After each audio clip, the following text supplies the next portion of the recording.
कहानी की शुरुआत होती है एक ऐसी हकीकत से जिसे सुनकर किसी के भी रोंगटे खड़े हो जाएं। पूजा, जो अपनी आंखों में हजारों सपने सजाकर ससुराल की दहलीज पार करती है, उसे अंदाजा भी नहीं था कि जिस इंसान को उसने अपना हमसफर चुना है, वही शादी की पहली रात उसके साथ ऐसी दरिंदगी करेगा कि उसकी रूह तक कांप उठेगी। पर दोस्तों, इस भयानक मंजर तक पहुंचने से पहले चलिए देखते हैं इस परिवार का असली चेहरा।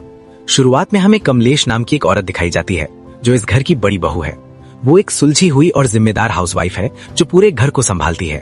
उसकी एक छोटी सी बेटी है, पिंकी। एक दिन जब पिंकी बाहर खेल रही होती है तो वो देखती है कि उसके चाचा अरुण को कुछ गुंडे बेरहमी से पीट रहे हैं। अरुण जान बचाने की कोशिश तो करता है, लेकिन अकेला होने की वजह से वो बेबस था। पिंकी घबराकर अपनी माँ के पास भागती है और सारी बात बताती है। यह सुनते ही कमलेश का खून खौल उठता है। वो बिना अपनी जान की परवाह किए बाहर दौड़ती है और अपने देवर को बचाने के लिए उन गुंडों पर टूट पड़ती है। देखते ही देखते वो उन सबको धूल चटा देती है। तभी वहां बाबूजी यानी शिव कुमार भ्रमर की एंट्री होती है। वो कमलेश को डांटते हुए कहते हैं कि बिना गलती जाने हाथ नहीं उठाना चाहिए था। लेकिन कमलेश, जो अपने देवर अरुण को सगे बेटे से भी ज्यादा मानती थी, सीना तान कर कहती है, बाबूजी, मेरा अरुण कभी कुछ गलत कर ही नहीं सकता। अब भाई साहब, यही अंधा विश्वास आगे चलकर क्या मोड़ लेगा, आप सोच भी नहीं सकते।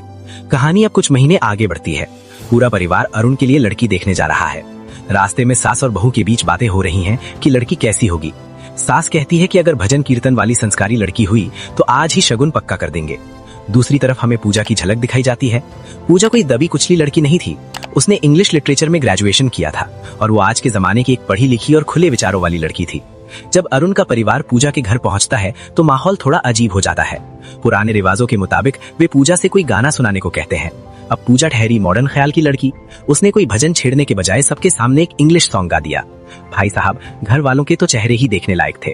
खासकर कमलेश को ये बात बिल्कुल हजम नहीं हुई। उसे लगा कि ये लड़की उनके घर के तौर तरीकों में कभी फिट नहीं हो पाएगी। कमलेश इतनी साफ दिल या कहे कि कड़क थी कि उसने पूजा के कपड़ों पर भी टोक दिया कि क्या तुम इतने ही छोटे ब्लाउज पहनती हो। उसका सीधा इशारा था कि बहू में वो पुराने संस्कार नहीं है। लेकिन अरुण तो पूजा पर लट्टू हो चुका था। वो अपनी भाभी के आगे हाथ पैर जोड़ता है, गिड़गिड़ाता है और आखिरकार उन्हें मना ही लेता है। फिर क्या था, चट मंगनी पट ब्याह वाला हिसाब हुआ और धूमधाम से रिंग सेरेमनी हो गई। पूजा की उंगली में अरुण के नाम की अंगूठी सज चुकी थी।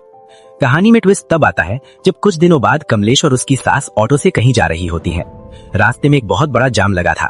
कमलेश नीचे उतरकर देखती है कि लोग हाथों में बोर्ड लिए जोर शोर से नारेबाजी कर रहे हैं। कमलेश भीड़ में खड़ी सोना नाम की एक लड़की से पूछती है कि भाई ये माजरा क्या है। सोना बताती है कि ये LGBT कम्युनिटी के हक की लड़ाई है। कमलेश अभी ये बात अपनी सास को समझाई ही रही थी कि तभी उन दोनों की नजर भीड़ के बीचों बीच नारेबाजी कर रही एक लड़की पर पड़ती है। और यकीन मानिए दोस्तों, उसे देखकर उनके पैरों तले जमीन खिसक गई। वो कोई और नहीं बल्कि उनके घर की होने वाली संस्कारी बहू पूजा थी। अपनी बहू को सड़कों पर ऐसे जुलूस निकालते देख कमलेश के तो होश ही उड़ गए। कमलेश गुस्से से तिलमिलाई हुई सीधे पूजा के पास पहुंचती है और उसे खींचकर घर ले आती है। वो पूजा पर बरसते हुए पूछती है कि क्या तू भी लेस्बियन है। पूजा बड़ी शांति से जवाब देती है कि वो लेस्बियन नहीं है, लेकिन उनके इंसानी हक के लिए लड़ना गलत नहीं मानती। कमलेश का गुस्सा 7वें आसमान पर पहुंच जाता है। वो साफ कहती है कि तू हमारे खानदान की बहू बनने वाली है। सड़कों पर यह तमाशा तुझे शोभा नहीं देता। अभी सास से माफी मांग और चुपचाप घर चल। लेकिन पूजा कोई दबने वाली लड़की नहीं थी। वो सीधे कमलेश की आंखों में आंखें डालकर कहती है, भाभी, आपकी जिंदगी तो रसोई से शुरू होकर वहीं खत्म हो जाती है। आपको पता भी है बाहर क्या हो रहा है। आप लोग तो अखबार भी सीधे पन्ने से नहीं बल्कि उल्टे पन्ने से पढ़ना शुरू करते हो।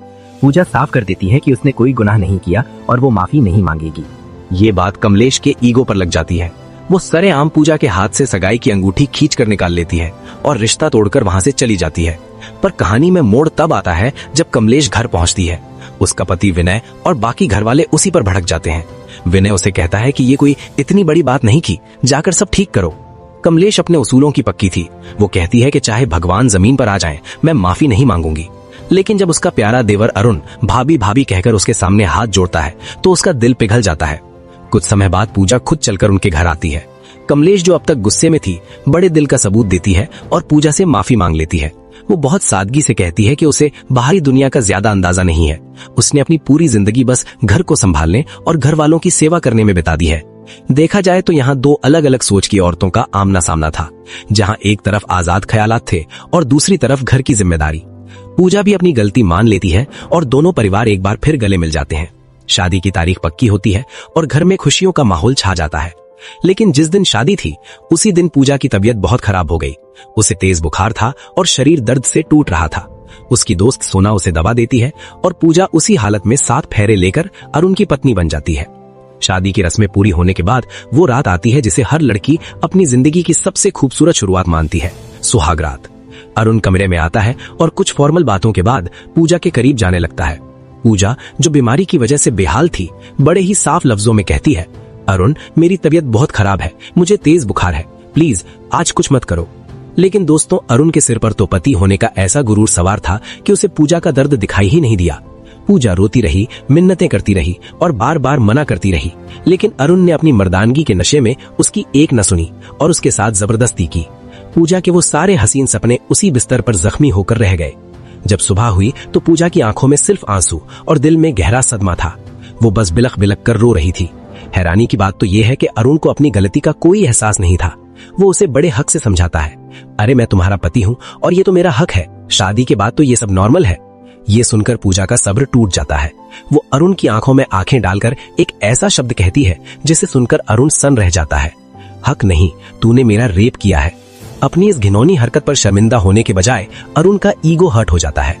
वो गुस्से में तमतमा कर कहता है, अगर तुझे लगता है कि मैंने कुछ गलत किया है तो जा बाहर जाकर सब कुछ चिल्ला चिल्ला कर बता दे। भाई साहब, अरुण को पता था कि हमारे समाज में 4 दीवारी के अंदर हुई इस हैवानियत पर कोई यकीन नहीं करेगा।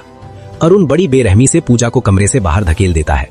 पूजा, जिसके कपड़े और सपने दोनों तार तार हो चुके थे, रोती बिलखती बाहर आती है। उसका मन होता है कि वो चीख चीख कर पूरे घर को जगा दे, लेकिन तभी उसके कानों में कमलेश की आवाज पड़ती है। कमलेश घर की बाकी औरतों से कह रही थी, औरतें बम फटने से उतना नहीं डरती जितना घर में तमाशा होने से डरती हैं। ये बात पूजा के दिल पर किसी गहरे जख्म की तरह लगती है। उसे पल भर में समझ आ गया कि जिस समाज में वो रह रही है, वहां सच बोलने पर उसे न्याय नहीं बल्कि सिर्फ जिल्लत और बदनामी मिलेगी। हारकर वो हिम्मत वाली लड़की अपने आंसू पी लेती है और वापस उसी नर्क जैसे कमरे में लौट जाती है। उसे लगा शायद अब अरुण को अपनी गलती का एहसास होगा, लेकिन अरुण तो हैवानियत की हदें पार कर चुका था। वो पूजा का मजाक उड़ाते हुए कहता है, देखा, मुझे पता था तो कुछ नहीं कर पाएगी।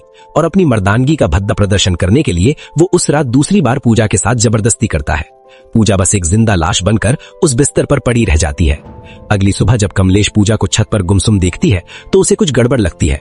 वो फौरन पूजा के पास पहुंचती है। पूजा बस इतना ही कह पाती है कि उसे अपने घर जाना है। घर का रिवाज था कि नई बहू को पहली रसोई बनानी होगी, सो कमलेश उसे किचन ले जाती है।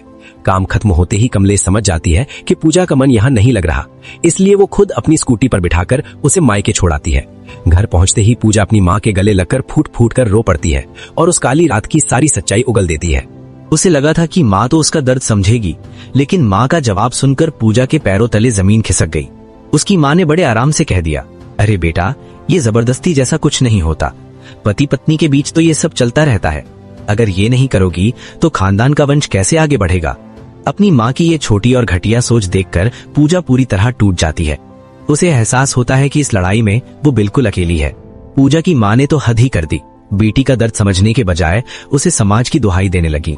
उन्होंने साफ कह दिया, तुझे वापस जाना ही होगा, वरना दुनिया में हमारी क्या इज्जत रह जाएगी। बेचारी पूजा के पास अब ना कोई रास्ता बचा था, ना कोई उम्मीद।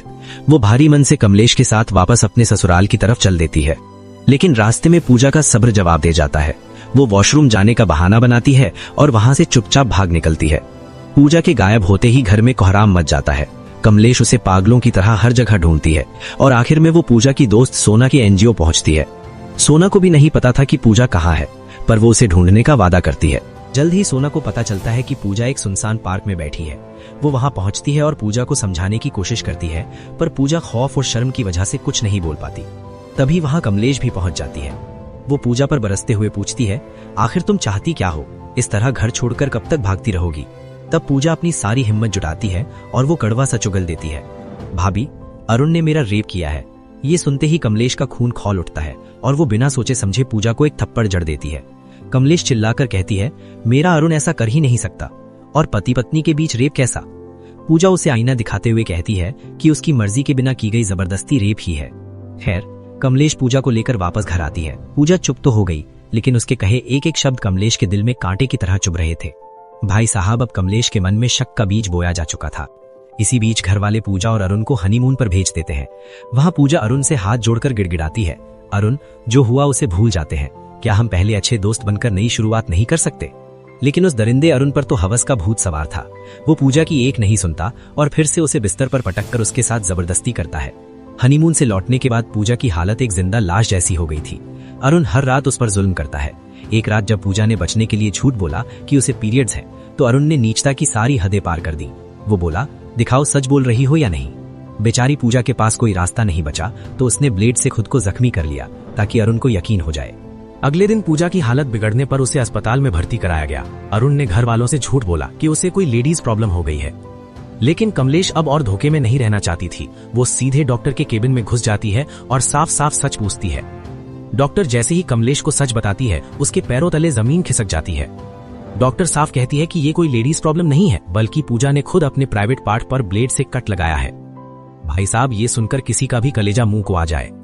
कमलेश बदहवास होकर पूजा के पास पहुंचती है और पूछती है कि उसने ऐसा क्यों किया। पूजा की आंखों में अब डर नहीं बल्कि एक कड़वा सच था। वो कहती है, हाँ, मैंने ये खुद किया है। अरुण मेरे साथ जो कर रहा था उससे बचने के लिए मेरे पास और कोई रास्ता नहीं था। अगर अब भी तुम्हें यकीन नहीं है तो खुद एक बार चेक कर लो, तुम्हें समझ आ जाएगा कि सच क्या है। कमलेश को अब भी अपनी आंखों और कानों पर यकीन नहीं हो रहा था। वो ये समझना चाहती थी कि क्या कोई वाकई झूठ बोलने के लिए खुद को इतना बड़ा जख्म दे सकता है। वो खुद ब्लेड उठाती है और अपने हाथ पर कट लगाने की कोशिश करती है, लेकिन उसकी रूह कांप जाती है। वो ऐसा नहीं कर पाती। उसे समझ आ जाता है कि पूजा ने जो दर्द सहा है वो कितना भयानक होगा। कमलेश की आंखों से पट्टी उतर चुकी थी। वो पूजा से कहती है, बेटा, इस जुल्म में जो भी शामिल है उन सबको सजा मिलेगी, चाहे वो मैं ही क्यों ना हो।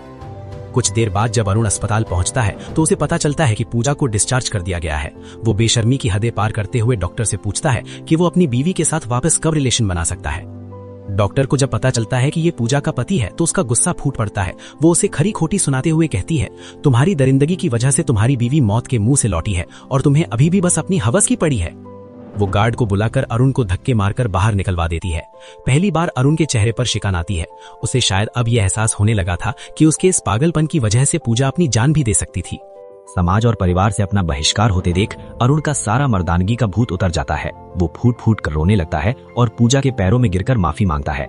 लेकिन पूजा अब वो दबी सहमी लड़की नहीं थी। वो अपना पैर पीछे खींचती है और अरुण की आंखों में आंखें डालकर कहती है, सिर्फ सॉरी कहने से रूह के जख्म नहीं भरते। मुझे पता है कि आज हमारे देश में मैरिटल रेप के खिलाफ कोई सख्त कानून नहीं है, लेकिन याद रखना, जिस दिन वो कानून बनेगा सबसे पहला केस मैं तेरे ही खिलाफ दर्ज कराऊंगी। मैं उम्र भर उस दिन का इंतजार करूंगी। इसी पावरफुल मैसेज के साथ ये कहानी यहीं खत्म होती है। तो दोस्तों, अगर आपको ये वीडियो और पूजा की ये हिम्मत पसंद आई हो तो वीडियो को लाइक जरूर करें और कमेंट में बताएं कि क्या शादी के बाद जबरदस्ती को अपराध मानना चाहिए। मिलते हैं अगले वीडियो में, तब तक के लिए अपना ख्याल रखें।